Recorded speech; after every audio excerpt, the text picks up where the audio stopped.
G'day guys, is this an E83? E83. Yeah, E83 X1, X3. Yep. We had an airbag fault with this car. We very quickly determined this plug had been tampered with, and in the plug, what happens is this.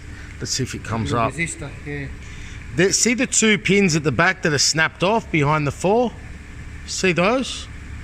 They go into what looks like nothing, into the back of that, and we saw them missing, and we thought maybe they're covered in some type of metal, and to bridge it over. Anyway, it gives a passenger 1 and 2 fault for the low and the high deployment, for the variable weight deployment with the seat. The seat has a sensor in it. The buckles have sensors in it, but at the end of those tips, there's nothing. It's just plastic. It shears off, and we thought, as I was saying, it's got a tip on the end of it of metal that will create a contact, but it doesn't. So when you see the female side of where they go, it's just two plugs. It looks like it's unused.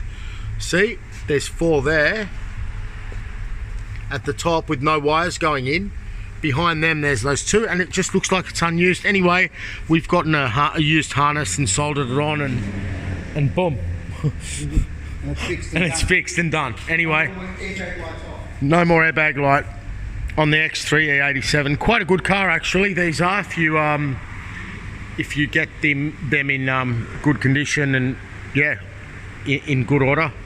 Anyway, just last minute video, just thought I'll make a video before it goes on. So anyway, okay, hope that helps. Bye.